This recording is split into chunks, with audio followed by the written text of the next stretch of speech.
Lost like 7.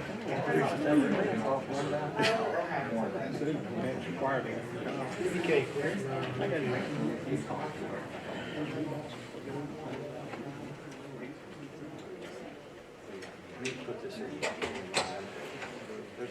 Welcome, everyone. I'm now calling this meeting to order. Please stand with us. We'll be led in prayer by Alderman Gallagher. After that, please remain standing for the Pledge of Allegiance, and Alderman Payne will lead us with the pledge this evening.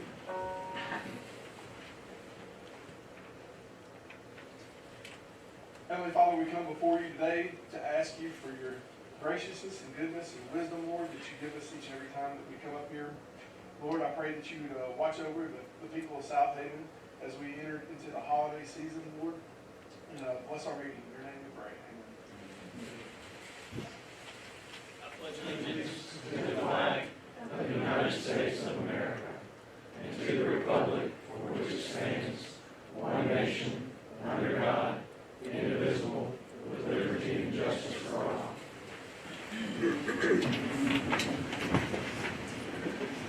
First on the agenda this evening is the approval of minutes for the October 19, 2021 meeting.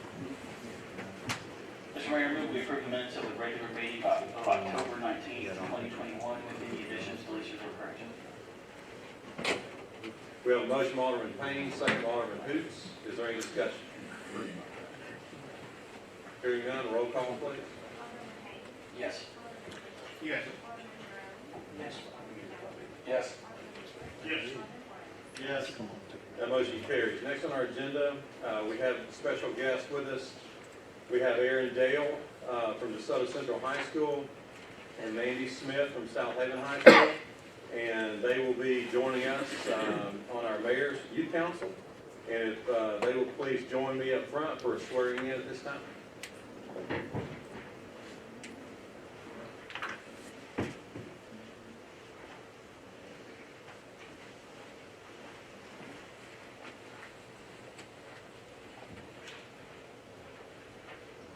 How are y'all this evening? Thank y'all for serving on the Youth Council. Okay, if you will, raise your right hand and repeat after me and just insert your name. I. Okay. Do solemnly swear that I will faithfully support the Constitution of the United States and the Constitution of the State of Mississippi,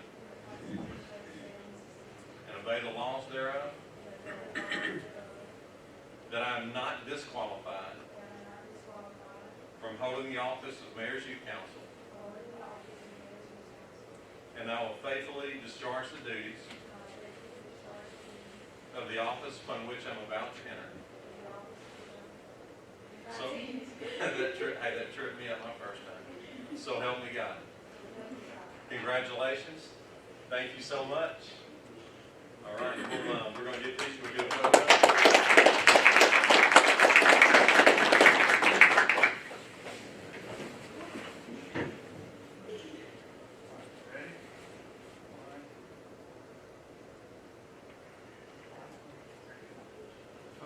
Thank you so much.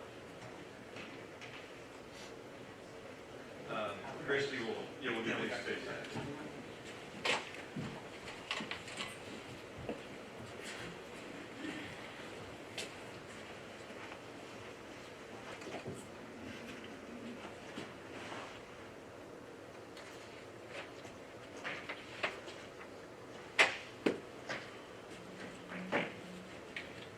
Okay, next on the agenda, we have a presentation by Christy House and Joy Luke to the Southaven Fire Department to honor their father, Jerry McCormick. And if you would like to come forward at this time, please do so.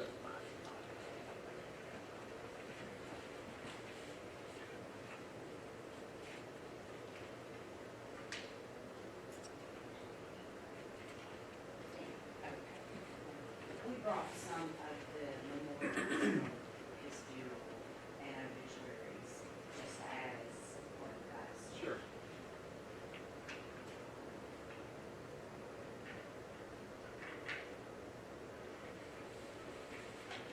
I'm Christy McCormick House, and this is my sister, Laquita Joy McCormick Luke. And our parents, Jerry Lynn and Barbara Ann, got in a U-Haul truck in 1975 and drove straight down 51 Highway from Fraser. And we passed over the state line into Southaven. Daddy said, "Look up, girls. This is our new home." It was a sign that had a big magnolia on it, said, "Welcome to Southaven. Population 18,000. Dad and Mom were looking for a safe community, affordable housing, and excellent public education for their two small children. We found that in the Colonial Hills subdivision for the last 46 years. We have loved Southaven, and Southaven has loved us. Today, my sister and I would like to express our sincere gratitude to Southaven EMS for giving us something that no amount of money can, and that was extra time. Because of my sister and the Southaven Police, Fire, and EMS, we got 20 more days with our father. His grandchildren and great-grandchildren got one more FaceTime. We got one more visit. And I was lucky enough to get the last 5.5 hours of terminal lucidity. You're familiar with what that is. It's before your earthly body transitions. And during that time, my dad had a list. He knew what was happening to him. He knew what had happened to him, and he had a list, and he went down the list. There's a painter in the back of my truck, that's James. There's a tree down at the lake, call Jeff. Pay my hunting dues. I mean, how minor it was or how major it was. And then I asked him, how do I pay your insurance? And he started rattling off all his credit card numbers, just as sharp as a tack. So for that, we are very thankful. I think my sister wants to say a few words. Well, I don't have too much to say other than on the night of September 5th, our world changed, and I'm the calm one of the family usually. But that poor 911 dispatcher, if she's listening, she needs a crown, because, I mean, I lost it. This was my father. And the first one to roll up in my yard was the Southaven Police Department. And while EMS was on its way, and they took over, they assured me that he was in good hands, and they went over and beyond what a police officer should do. I had a house full of them, and EMS. And our little house was just bursting at the seams, and I was hysterical. Well, the police officer was like, he went to the refrigerator, got me a drink of water, got me a bottle of water, said, "Where's your room? You need to pack a bag. Don't forget to lock your house." Went through unplugging things. Those kind of things, I could focus on my dad.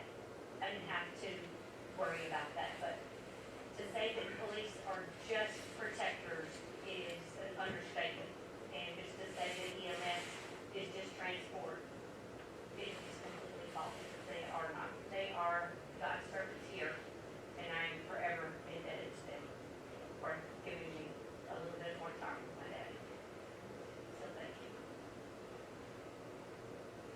what we have done is we have made a donation in honor and memory of our father to Southaven Fire Department and EMS. And hopefully that will give another family the experience that we had. Even how far-fetched it is, none of us knows when our time comes, especially when it's a sudden heart attack like that. We grateful, thankful are not words to describe that. So can we get a picture? Okay. We brought one of my dad's living sisters, his sister-in-law, my cousins, and two of his grandsons with us. We can get a picture of it. We will, and before we do that, I just would like to say on behalf of the City of Southaven that we're sorry for your loss. We appreciate you taking the time to come share your appreciation to our first responders. As you state, most people don't understand all the circumstances that they get involved in. They do an incredible job for the citizens of the city. So just want you to know we appreciate you coming forward, and we appreciate the donation. That money will be used wisely by our fire department. So this is a very unusual evening. This is not the normal thing that we experience in board meetings, but it's super special, and I thank you for that.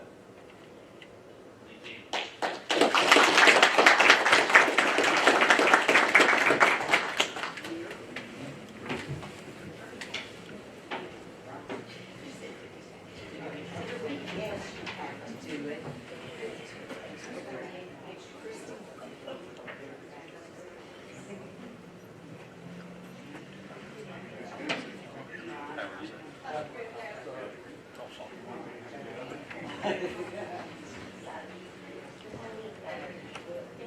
Bet you'll be back in time. But I got you if you need it. Quick.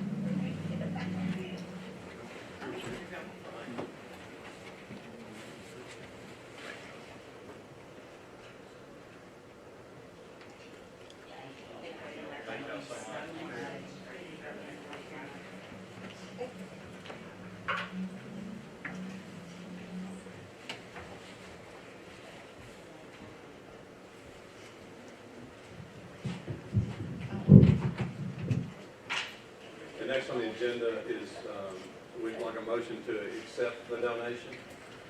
Is there a motion to do that? We have a motion by Alderman Payne, second by Alderman Flores. If there's no discussion, roll call, please. Yes. Yes. Yes. Yes. Yes. Yes. Okay, and that motion carries. Next on the agenda is authorization to seek bids for water treatment chemicals for our utilities department. Mr. Mayor, I move we authorize to seek bids for water treatment chemicals. Second. We have a motion by Alderman Payne, second by Alderman Hoots. Is there any discussion? Hearing none, all in favor say aye. Aye. Any opposed say no. Ayes have it, motion carries.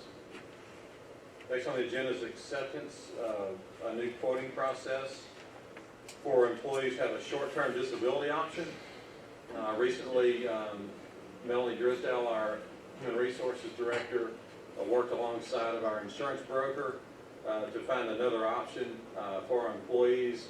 Obviously, short-term disability covers a gap, a short window when someone is disabled and unable to work after they've exhausted, other employee benefits, just to, again, just protect that loss of income. So it's just another special amenity that our employees can have. So obviously we have a highly rated insurance company, or we wouldn't have selected that company, and that is. We have a motion by Alderman Gallagher. Second by Alderman Wheeler. Is there any other discussion? Hearing none, roll call. Yes. Yes. Yes. Yes. Yes. Yes. That motion carries. Next on the agenda is a resolution for liens. Just the assessment, the lien through 21, 19, 11 grass cuttings. Mr. Mayor, I move we adopt a resolution of the Mayor and Board of Aldermen of the City of Southaven adjudicating the cost of cleaning property, imposing a penalty, and imposing lien at the same against property. We have a motion by Alderman Payne, second by Alderman Gallagher. Is there any discussion among the board? Hearing none, is there anyone in the audience that has a financial interest in any of the properties that would like to speak? Hearing or seeing none, roll call please. Alderman Payne. Yes. Alderman Hoots. Yes. Alderman Jerome. Yes. Alderman Gallagher. Yes. Alderman Wheeler. Yes. Alderman Flores. Yes. That motion carries. Next on the agenda is a contract with Perfect Game. Perfect Game is an organization that is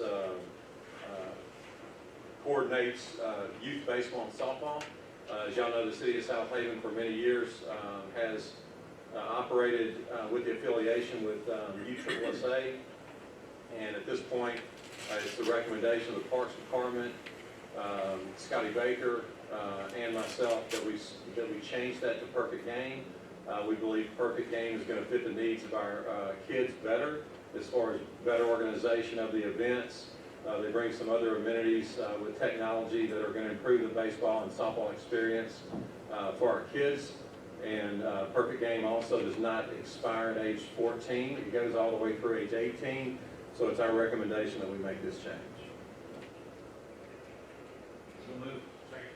We got a motion by Alderman Flores, second by Alderman Wheeler. Is there any discussion? Is this a new service that we're using, or is this just a different group that we're?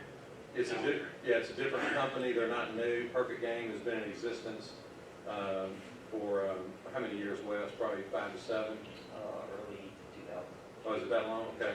They previously specialized in the recruitment of high school athletes, so they start out as a specialty for ages 15 through 18, but they have expanded now throughout their operating areas to start just as we've had previously. So all the way to age 7 or 8 when we start competitive sports. So now this one group will be able to guide us from the beginning of the player's career at age 7 all the way through age 18. Mayor, how does the money stack up with this new company? Nothing changes with that. We did coordinate in the contract. There were some requests made. That's all in the contract. There is one event that is becomes a national event with them where they bring in athletes from all over. We've not done that before because, like I said, it's always ended at age 14 here. So now this national event will do all ages, which will bring a greater tourism benefit and offer more opportunities for the kids. That's one of the only things different. But Nick, you want to speak to the specific details of anything that may be different? Yeah, no, the only thing is basically this is not really money, it's a sanctioning and letting them use the fields for them bringing teams in to play at Snowden, and also that doesn't negate the fact that we'll still host Disney Dean, and we don't really control the facilities at all. It does allow them to rent the facility for 3 separate weekends if they want to at the market price of $450 a field. So that is in the contract as well. The main thing is letting them utilize it with our permission to bring in those teams, like we used to have on the weekends with the other entities. Well, now I can with every entity, along with still letting us host the Disney Dean World Series as we've done in the past.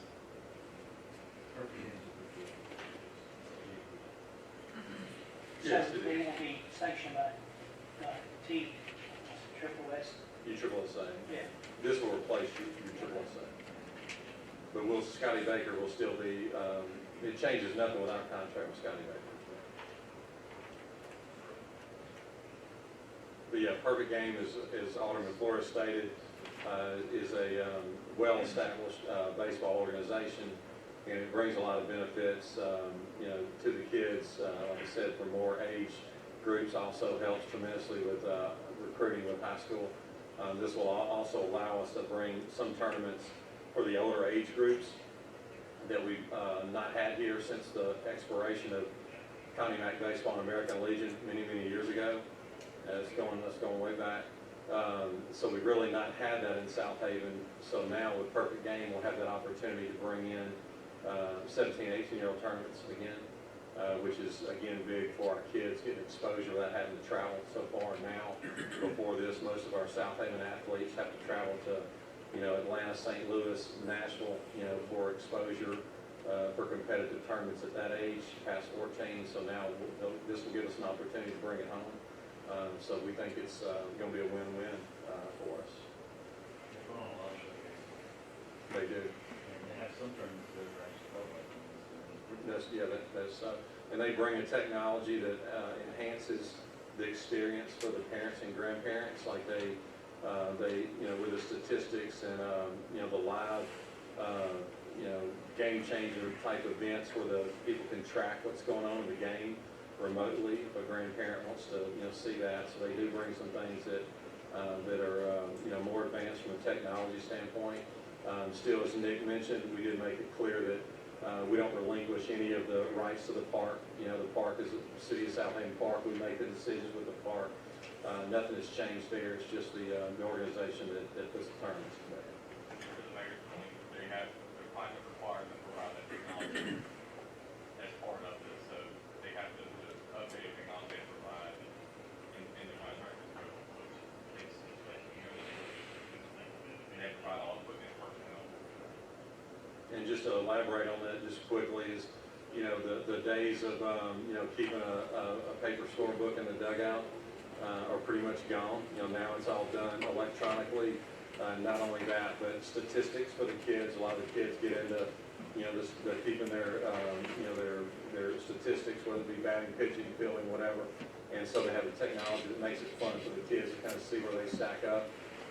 And then also, even, the big phase now is radar guns. Everybody wants to see how hard the pitcher's throwing. So now it brings some technology where radar gun capability can be there at the park as well. Okay, any other, again, as far as the city, changes nothing for us, just, brings us with a group that we feel like can, provide some better options, but it's what we think is best for the city moving forward.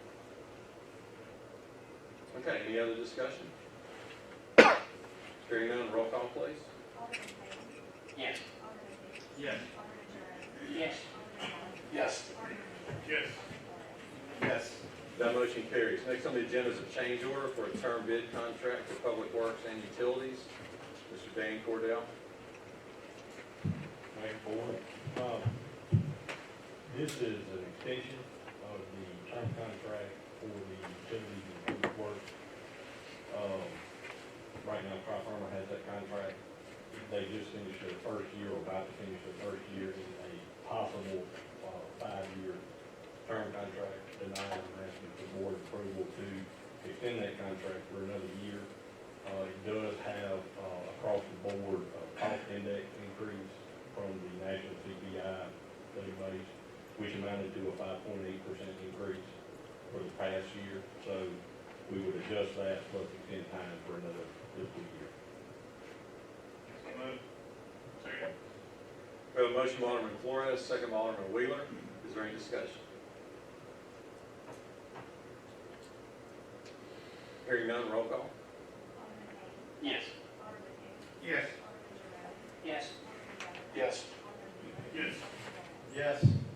That motion carries. Thank you. Next on the agenda is a resolution to clean private property. Mr. Mayor, move we adopt a resolution granting authority to clean private property as presented on this date. Second. We have a motion by Alderman Payne, second by Alderman Hoots. Is there any discussion among the board? Hearing none, is there anyone in the audience that has a financial interest in any of the properties that would like to speak? Hearing or seeing none, roll call, please. Alderman Payne. Yes. Alderman Hicks. Yes. Alderman Jerome. Yes. Alderman Bennett. Yes. Alderman Wheeler. Yes. Alderman Flores. Yes. That motion carries. Next on the agenda is our planning agenda. Ms. Whitney Cook.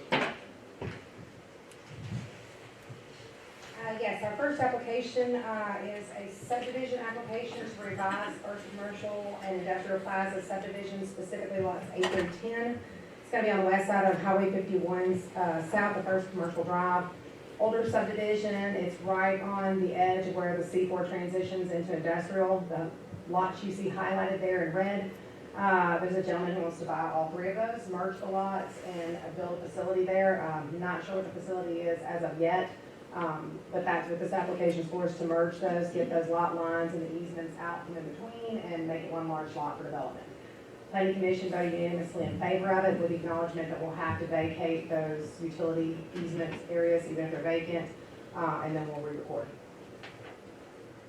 Mayor, I'll make a motion to approve it. Second.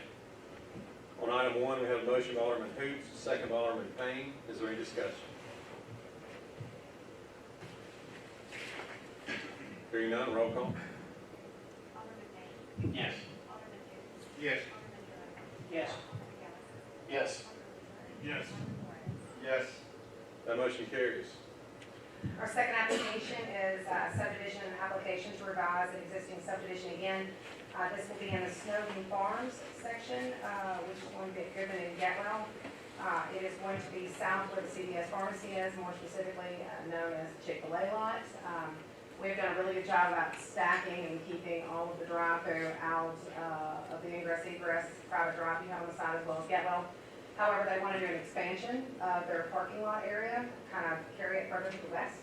So what you see highlighted there, there's one large lot where you see the word Southaven, that's lot 5. They're requesting to add an additional 0.5 acres into the Chick-fil-A lot, and what that will do is actually give them expansion of their parking, give them a little bit more stacking area, and then they will stub out 2 more entry points into the drive that will be behind that. One of our stipulations we asked for when this came across my desk is that ingress-egress behind them, that new private drive would have to be built either before or during their construction so that they would be completed and utilized at the same time the parking would. They conceded to that, so the planning commission voted unanimously in favor of it. Mr. Mayor, I make a motion that we approve item number 2 on the planning agenda presented tonight. We have a motion on item 2 by Alderman Flores, second by Alderman Wheeler. Is there any discussion? Are these houses we're gonna build there, they're gonna be the same size or close to the same size we got further south? On this lot, this subdivision is actually expansion of Chick-fil-A's lot. Okay. So that, okay, I already saw the between the density and that's what I'm just wondering. Any other discussion on item 2? Hearing none, roll call. Alderman Payne. Yes. Alderman Hoots. Yes. Alderman Jerome. Yes. Alderman Gallagher. Yes. Alderman Flores. Yes. Alderman Flores. Yes. No motion carries. The next 3 items I have kind of combined together. The stipulations that we have on our staff report are all the same. But Nick, if it's okay with you, can I present them together? All right, so what I've got are 3 applications by M&R Associates LLC. There were 3 phases of the Pinewood subdivision. This was an overall PUD that we approved back in 2018. It's mixed-use development. What we're specifically dealing with here is the medium-density residential on the interior. What you see highlighted there in green is the first phase. There's an additional aerial photo in there which shows phase 3 and phase 4. There's the second phase we're approving, and there's one more. There's 3 phases. So what this is your overlay district. It was stipulated in the PUD that all of this subdivision have an 1,800 square foot heated minimum for the homes. And there were some additional stipulations that were previously discussed and were discussed further with the applicants. Those were specifically that PUD text along with the plats and along with the staff report must address carriage load garages. We wanted to change up some of the elevations so that it wasn't front load garages, give a little variety to the house plans over there. They did agree to that, so we are having them look and see what lots carriage loads can fit on. It takes a different width than a lot of lots are, but we're going to designate those for carriage loads so that it's not an option to put the front loads on there to give more diversity to that. They're going to submit those elevation plans to us. It was also required that a tree be planted in every front yard, 3.5-inch caliper, which is our minimum size. And we need to put that on the plat as well as the covenant. So in the case that they sell off some of these lots, that stipulation is still in play. That will give us a better streetscape. We have the sidewalks going down both sides, so it will kind of green up the area. We also have a situation where a lot of our HOAs in collecting their dues have not been enough money to maintain the open space in the properties, gates or their fencing or their landscaping or things like that. So we did ask them to put together a business summary and put some HOA comments in their covenants that allow it to be looked at on a yearly basis so that they can determine if it needs to go up, if it needs to go down. But just to give the city a little bit more security that what needs to be maintained doesn't fall on us, that it is maintained by the subdivision in their amounts or sufficient enough to cover that. We also had a stipulation which was discussed at the previous meeting about, real properties that we have in the city. So in discussions with this board, the mayor, as well as Nick, we came up with a just standard statement that we really want all new subdivisions to come in for protection reasons from the city and the residents around there. And in quotations, the comment that we wanted was developer and or HOA is not allowing third-party rentals of homes. The applicants did concede to all of these. You will find, well, I didn't actually have time to get these in here. On all of the plats, they have put a general note stating all of this is a common open space, the responsibility of the builders to properly maintain and drain. They've got the street trees put on there, and they also have the rental home comment on their plats. And we also have a copy of the covenants that will be recorded with all of it, where it does state in Article 2, Section 2, delegation of use that pursuant to and consistent with requirements of the City of Southaven, the developer and or HOA is not allowing third-party rental homes. Once we got these documents in hand, we recommended approval. So I think that covers all the concerns for us. What's the penalty if they break that? Just curious. It's under their covenants, so that's gonna be a discussion, I guess, between what we would be able to handle, which would be a Nick question, and what they would handle as a, maybe a lien or something like that, which is what is usually brought in under the covenants. We have to look at that, I just don't know. Mr. Mayor, I'd like to make a motion for 3, 4, and 5. Second. We have a motion by Alderman Wheeler to approve items 3, 4, and 5, and then a second by Alderman Flores. Is there any other discussion? The applicant will carry all that, see if they're requested. Yes, they did concede everything, yes. Any other discussion? Hearing none, roll call, please. Yes. Yes. Yes. Yes. Yes. That motion carries. Our next application is subdivision approval for Silo Square Commercial Lot 8. This is going to be 2.38 acres on the south end of the development, even further south of the actual silo. You'll see the lot highlighted there in yellow. It's a piece of property now. It is designated and it has been purchased for a hotel site. So this is the legal subdivision, which will allow them to transfer ownership from the hotel, or from Bryan Hill to the hotel. It does comply with commercial subdivision requirements set forth in the ordinance and was recommended approved as submitted. Mr. Mayor, I make a motion to approve item number 6 on the planning agenda as presented tonight. Second. On item 6, we have a motion by Alderman Flores, a second by Alderman Gallagher. Is there any discussion? Hearing none, roll call. Yes. Yes. Yes. Yes. Yes. That motion carries. Our next application is also in Silo Square Commercial, and it's lot 22. This is going to be on the southeast corner of May Boulevard and Silo Square Lane South. This is up there in the Main Street area that's already been built out. You'll see right there highlighted in yellow. All of the lots that are east of that are already under construction, as well as on the north side. This has been approved for yet another mixed-use building that falls in line with the ones that are already there. It's 0.76 acres. It does have shared access from the parking lot to the existing. It also has an egress on the Silo Square Lane South. It was compliant with the commercial subdivision regulations set forth in the ordinance and was recommended as approved for their submittal. Mr. Mayor, I make a motion that we approve item number 7 on the planning agenda as presented tonight. Second. On item 7, we have a motion by Alderman Flores, second by Alderman Payne. Is there any discussion? Hearing none, roll call.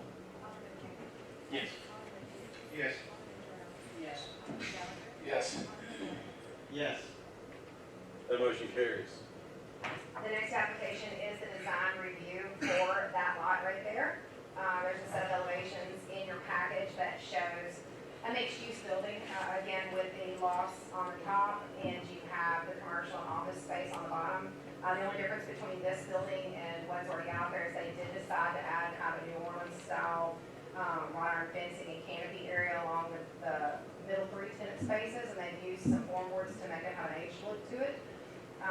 Everything else, the materials, the signage is conducive to what's already out there on the property. Same with their lighting, which most of it's already in place, and their landscaping will match what's already out there, so it was recommended, approved for their submittal.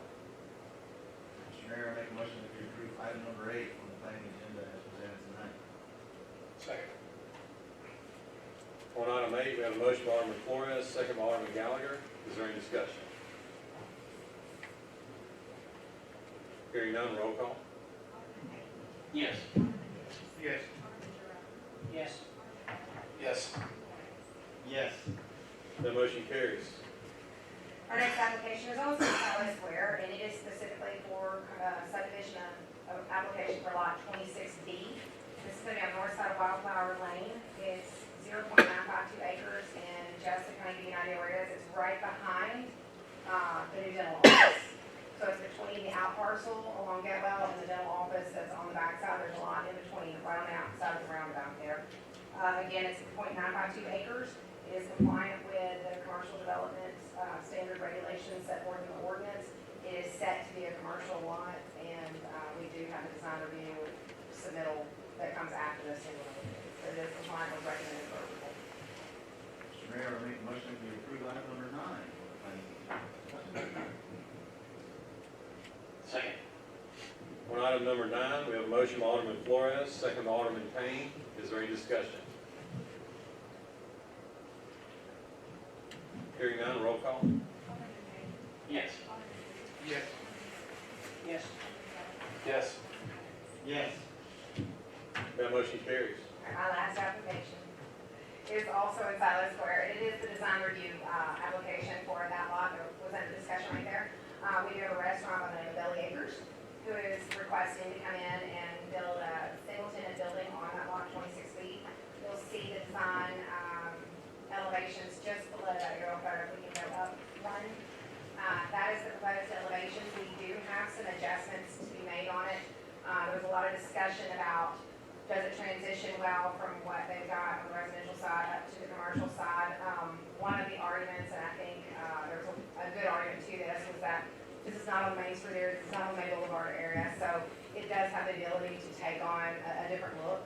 And at this point, it's either go big or go home when it comes to the design, and they wanted to stand out. There was a lot of things we liked about it. We did have them break up the materials a little bit more. We had them do some adjustments to their lighting, we had them do some adjustments to their landscaping, and we had to break up the roof line a little bit more. But in the end, what you see there submitted is about 90% of what was approved. The minor adjustments will not alter the elevations you're looking there. And the landscape you see right there is broken up a little bit more. But in the end, there was one no vote. They just felt it was too modern looking. The rest of the planning commission did vote in favor of it. Whitney, is this their first standalone restaurant? To my knowledge, the ones that they already have out there are attached multi-tenant buildings. So this is their first job at it. They're pretty excited. bike racks, that's good. They do have, and they also have golf cart parking in the back. I forgot to point that out. There's golf cart parking in the north side. It's a big deal, so. Yeah. I mean, they put into it, they got sidewalks on both sides, they do have bike racks, they have golf cart crossing, and they got standard parking. So a lot of outdoor seating. There's an exterior fire pit. There's a cornhole yard area they've got out there. Lit up. They compared this design a lot to the Laughlin Yard outdoor recreational eatery up in Memphis. So It still looks a little bit like a park. it does. It does. Yeah. I compared it to a barn and an airplane hangar. So. But it's my understanding that's by design, because, I mean, it's next to, Right silo. next to the window. Yeah, they wanted, and they did pull a lot of materials away from what we're already using in the homes with the fiber cement boards and the metal look, and then they're pulling some of the attributes that are in the front. But we felt where it was located Mayor, I make a motion that we approve item number 10 on the planning agenda. Second. We have a motion on item number 10 by Alderman Flores, second by Alderman Gallagher. Is there any more discussion? After we vote, I'd like to make a motion. Sure. Any other discussion? Hearing none, roll call, please. Alderman Payton. Yes. Alderman Sims. Yes. Alderman Jerome. Yes. Alderman Gallagher. Yes. Alderman Flores. Yes. The motion carries. Alderman Flores. I just wanted to say that what you see here tonight, was going on silent, is the result of vision. And I'm the only one here about Bridge to Road. Because it's happening. It's happening. And patients, this board have vision. And have to get the community to see the problem. Thank you for your comment. Investment, when you invest in a city, it makes the city more attractive. And again, when something new comes to a city, a lot of people don't understand that because they've never seen it before. And like Alderman Flores said, if you don't have vision, you don't understand that. But I think it's quite evident now that the investment that the city has made in economic developments in the Silo Square and others have proven to be effective. And 10 items on the planning agenda, most of which are Silo Square. I think that's good evidence of that. Thank you for your comment. Mr. Mayor, didn't you tell us one time that, there was some restaurants that said that, they wouldn't have come without the bridge? Absolutely. I mean, everything is not contingent on one thing. What I specifically say, and this is in direct conversation in my recruiting efforts with a lot of businesses, there's not one thing, for someone to ridiculously say, well, hey, I picked up shop and moved because I love the look of your bridge. That doesn't happen. But it's the total package that you put together. What's appealing to businesses now is, and you may have heard me talk about it back as far as 2013, being from Southaven, knowing Southaven, we needed more entertainment value in this city. For years and years, people in this city drive to Overton Square because you have restaurants all in a combined area where you can walk to those. Now Main Street in Memphis, has been revitalized, so you have the same effect there. Oxford, Mississippi has a town square with multiple restaurants where you go park one time to walk. And we've never had an entertainment district in the city. So all this goes together. Does the bridge matter? Absolutely the bridge matters because that connects, it links commerce on both sides together in a safe manner. It makes it to where you don't have to get back in your car. So eventually you're going to have hotels on both sides. People are going to stay in a hotel. They may go to a concert at Snowden.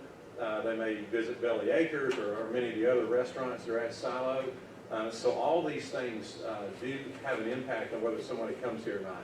And again, the old saying, the proof's in the pudding. Has Belly Acres been here before? Has Georgia Blue been here before? No, they haven't. But when Silo Square got off the ground, the announcement of the bridge, and actually a few of them did indicate that the bridge made their lot that they were looking at more appealing. So to some people, the bridge did make a specific, a direct difference. But in general, it's the whole package that has been created here with a entertainment, pedestrian-friendly district, and it's shown to be huge for our city. Thank you for those questions. We'll move on to the next on our agenda. Our mayor's report, just to update on a few things. Springfest, everybody says, what do you mean Springfest? It's October. We know that, we got a calendar.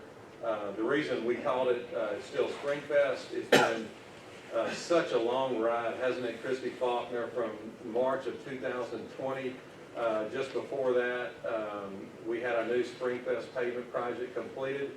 For the first time, we were going to have Springfest with no mud, and that's been so long coming. We've had to work so hard to keep our tourism revenue. We kept our tourism revenue. We had a long-range plan to eventually, pave that area and have that Springfest area decorated like that with the landscaping and decorative poles, and to get the barbecue teams out of the mud. And we finally made that happen. We got the revenue, we put it to good use. We had it done, had it completed right before Springfest, and then boom, COVID hits. We had to cancel Springfest in 2020. Well then, as y'all know, we had discussions in this room about when's it safe to get back out and do it again. We talked about trying to do something in the fall, same thing. Throughout the course of the year, the cases started spiking again. And then a lot of people don't know that Springfest doesn't just happen. Christy Faulkner, is in the audience. Would you raise your hand, Christy? The board knows you, but everybody else may not. Well, Christy Faulkner has been the director of Springfest for many years. And what a lot of people don't understand is the amount of work that goes in to put that on. It doesn't start in April each year. It starts in mid-December to have a late April event. That's how much work's involved. And so Christy does an incredible job with that. So back to December 2020, when Christy starts getting the ball rolling, y'all may remember that after Thanksgiving, the cases started spiking again. They were higher in December than they were at any time during the year last year. So again, we're having to make a tough decision, so we throw the brakes on them again. We can't have Springfest in April. And so then we move in again. The vaccinations hit this year. People are starting to feel better about things, about outdoor events. And so we get the idea that we're going to have Springfest, like they say, come hell or high water, we're going to have an event outside this year. And so we did, so that's why we called it still Springfest, and it did happen last week. And we didn't get disappointed. The rain showed up again.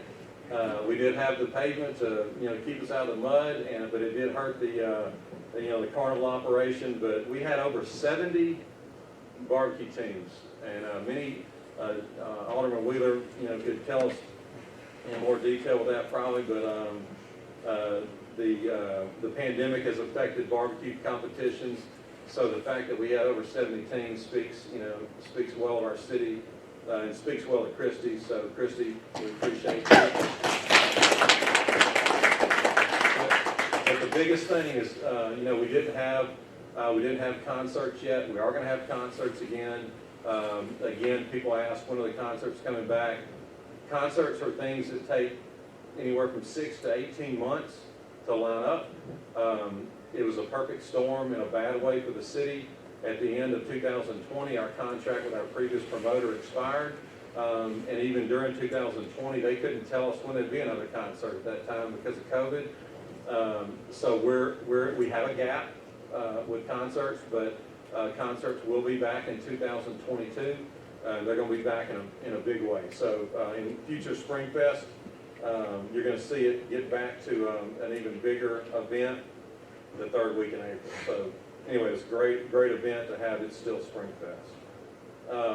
Another update, again, not to continue to bring bad news, but the current labor, I'm going to call it a crisis because it is a crisis. We have a labor crisis in our country because of certain federal policies going on. It affects all of us. It affects the City of Southaven. It affects the contractors that do work for us. So the update is our street resurfacing company, contractors, they have our list. They're never, as I tell them, you're never waiting on me. We give them the list of the streets so they can get going. I love to see them working in the fall, to get some of the streets done from this budget year in October. October's a great weather month for paving streets. The problem is they're facing the same labor problems everybody else is. They in addition to the cities, they do state contracts. They have, do work on interstate systems, state highways, and so they're facing the effects of the labor crisis just like we are. And what that means to us is some of the streets may not get done this fall. They've assured me by the end of the budget year, all of our streets on our list will be done. But anyway, the negative report is that you're not going to see as many in the fall as we had hoped. Many questions have come up over the years, and this is resurfaced again, so I wanted to update the board as a group so we can all talk about the same thing. The Wildwood subdivision is in the Church and Getwell area, and that subdivision is a subdivision that's zoned agricultural residential, which was a zone that was placed on it by DeSoto County years before Southaven annexed that property. So when the City of Southaven annexed that property, the zoning, we inherited the zone, so to speak. So if we don't change the zone, it stays the same. So Wildwood, the whole time it's been in Southaven, has been zoned agricultural residential, AR, when you hear me say that. So what that means is you have people that are seeing things in that subdivision that are not in a true residential development. There's things that are permitted, not all these, but just to give you an idea, there's some businesses that can occur at a residence in an AR zone that can't happen in a regular R zone. There are also activities that people like to do or like to have, like certain, animals, poultry, certain farm type, agricultural type animals are allowed in those zones that would not be allowed in a true residential zone. Then you have other fun things that people like to do, like, in a safe way, like bonfires, roasting marshmallows, things like that that kind of fit in an agricultural setting that are not safe in a smaller lot, true residential zone. So there's a lot of things that go on in that zone. And so occasionally, and the last time I had been approached was 5 or 6 years ago, but then I've been approached recently about it again, about people asking, why are these things permitted? And so the reason I'm giving this update is to let everybody know the reason they're permitted is because they qualify in that zone. It's not the same zone as a true R zone. So in the AR zone, there's things that are permitted, and my team, unless this board changes the zoning, my team can't stop those things, okay? So, and the bigger message is that, that I'll remind everybody here is, it's impossible with a situation like that when you inherit a zoning and some people bought their property there because they like that, and then some people don't like it. If you go into changing the zoning, you're going to make a lot of people unhappy. And so it's just a situation, I want y'all to be aware of the issue. It's not an issue where, code enforcement is not doing their job. That's not the case at all. It's not the case that I'm not doing my job. We are doing our job based on what the zoning is. And so we've communicated that message with the property owners that live there that don't like that. So the next step for them is to approach you. And if you want to change the zoning there, what they will need to do is start with a petition. Is that correct, Whitney? Correct. And so the ball is in their court. But I want y'all to know that we have addressed that. We've answered all the questions, and that's the situation with Wildwood. Are there any questions about that while we're talking about it? Okay. Next thing,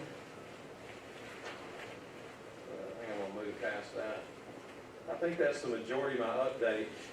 The last thing I want to call to attention tonight is we have a special department head that's worked with us for many years. Mr. Chris Shelton is our Information Technology and Emergency Communications Director.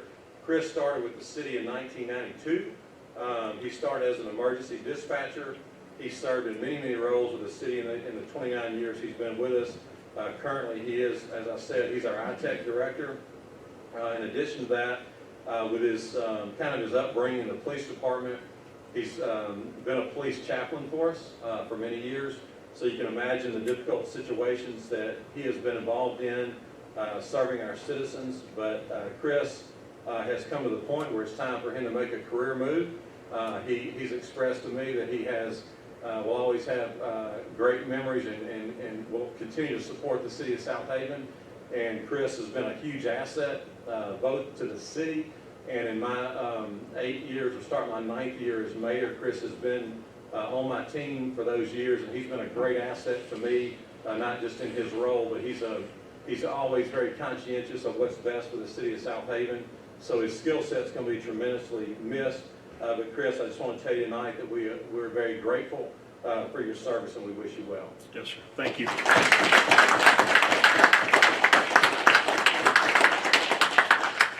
And November 12 will be Chris's last day with us. We will work him like a dog until he leaves. We still got some.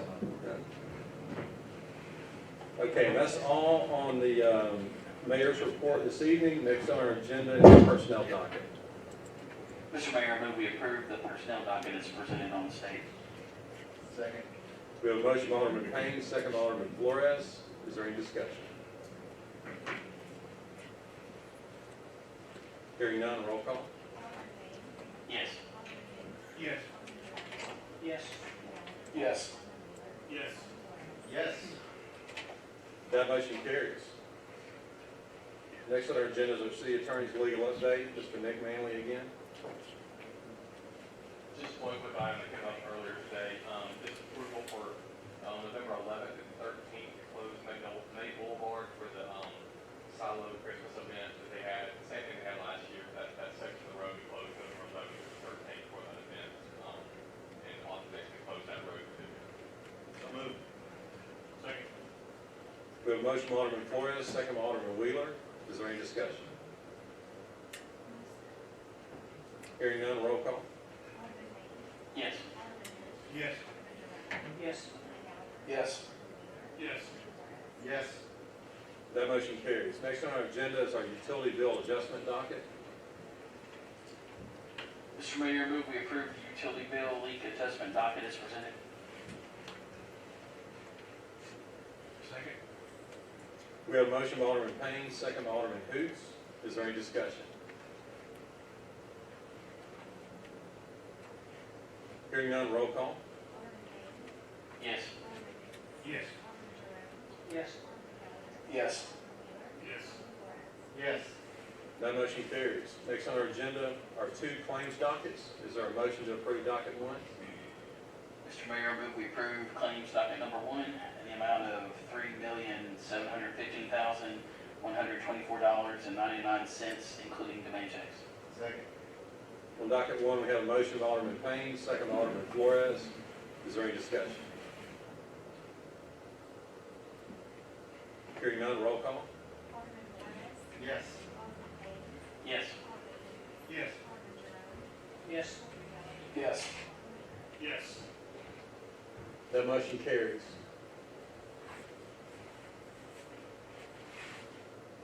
Is there a motion to approve docket two? Mayor, I move we approve docket number 2 in the amount of $140. Second.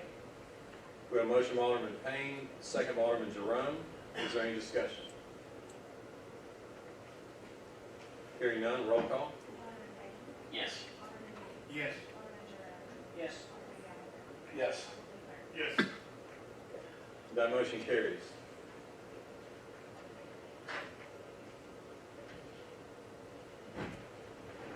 Next on our agenda is the purpose of determining the need for executive session. We have a motion by Alderman Gallagher, second by Alderman Wheeler. All in favor say aye. Aye. Any opposed say no. Ayes have it, motion carries. The need this evening is litigation and claims involving the Southaven Police Department and against city infrastructure, economic development within the city, and personnel involving multiple departments. So is there a motion to declare executive session? Second. We have a motion by Alderman Hoots, second by Alderman Jerome. All in favor say aye. Aye. All opposed say no. Ayes have it, motion carries. The mayor and board will now enter executive session.